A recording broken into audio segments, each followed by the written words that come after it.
Okay, itong vlog natin para sa mga on the budget na naghahanap ng road bike na around 4,000 pesos lang. You're the last one. Complete the mission. Ito na yung vlog na para sa inyo. So, quick bike check lang to. Yung frame nito, unahan ko na kayo, bakal to. Ito yung bagay sa mga gusto lang magkaroon ng road bike pansamantala or gusto nyo gumala pag weekend. Pwede ito sa inyo. Yung cable routing nito, meron sa kanyang ilalim na top tube. Ito yung kanyang brake caliper sa likod. Naka-rim brake nga pala to sa baba. Nandito naman sa down tube niya yung FD and RD na cable. Lagayan natin ang ulong na ng beer. Meron dito sa kanyang down tube yung kanyang FD, shimmering. Ayan, alam nyo na yan, yung mga budget na ganito. Yan talaga yung usual na nakalagay. Yung size na binabudget natin ay 18.5. Legit yan, sinukat ko yan. 18.5 inch yan dito. Yung size niya, medyo malaki yan.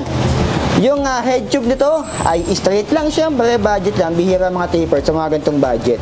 Yung decals niya, napakasimple lang, may object dito. Dito, letter number 6. Road bike dito, literal na road bike. Yung brand niya ay Solana. Ngayon ko na nakita tong brand na to. Yung chain niya, syempre ano lang to, budget lang to. Ito yung mga stock chain. Yung RD na, shimmering din siya dito, shimmering TZ. Itong shimmering na nung pandemic lang lumabas to, 2020. Sprocket nga, hindi ba to nakakaset?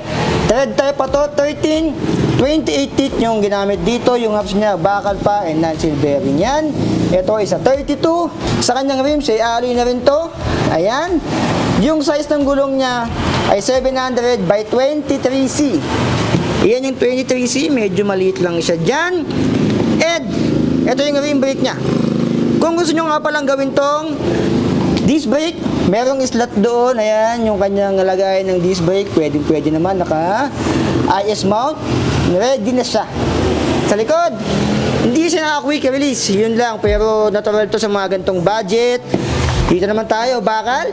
27.2 yung kanyang seat post. Stock lang yung pedals niya. Yung upuan niya medyo mataba. Ayan. Solana. Ayan, malambot-lambot na rin. Yung fork nito ay bakal. Usual sa mga gantong budget. Bakal talaga yung mga fork na ganito. Sa unahan, naka-ring brake din siya dito. Same lang yung wheels sa unahan. 700 by 23C. Spokes 32, bakal long hubs. Sa unahan, hindi rin siya naka-quick release. Sa stem naman ito ay naka-short stem lang halos. 60mm lang. And yung kanyang drop bar ay bakal pa to. Shifter niya, ito yung usual na shifter sa mga gantong budget. Naka-thumb shifter siya dito. Ayan. Pero hindi siya naka-Shimano. Ayan o. So kung hindi pa kayo familiar dito, yan yung shifting niya, ganito po yan, ayan. Tapos ito, yan yung shifting niya dito. Yung brake naman ay 4. Ayan. Sa mga ngayon lang nakakita ng ganitong brake, ito pong brake na dito. And dito ay parehas lang ng kinakapitan sa likod, ayan. Kita nyo naman doon, gagalaw, pag ito yung ginagalaw ko.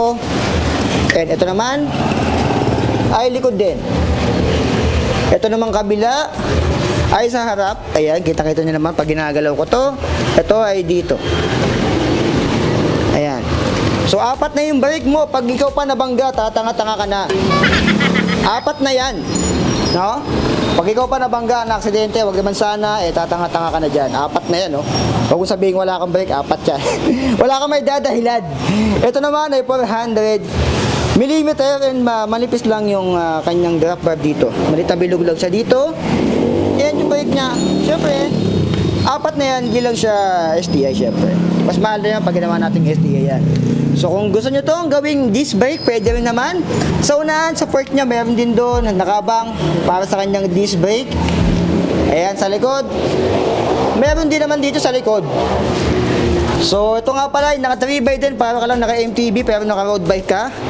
Nakalimutan kong bagitin yung crank niyan. Naka 3x yan. Yung 3x niya, same lang ng bilang ng 3x ng MTB. Ayan, so ito is naka 3 by 7 speed, naka shimmering FDRD.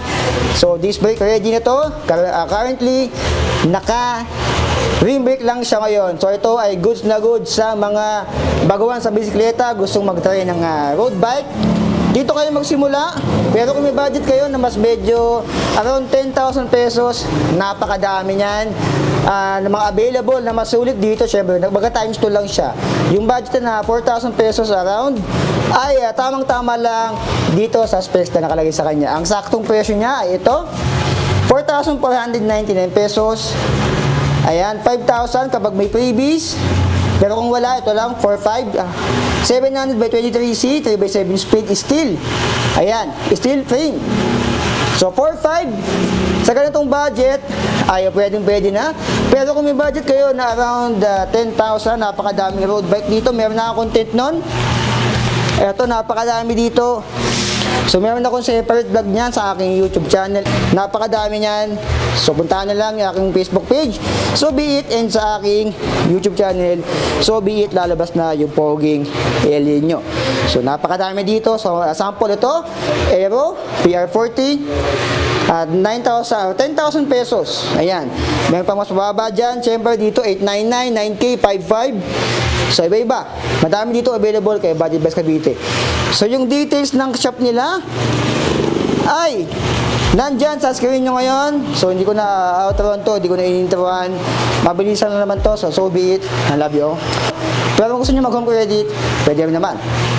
Punta lang kayo dito sa Budget Best Cavite. Address sa list nandyan. So, sa home credit,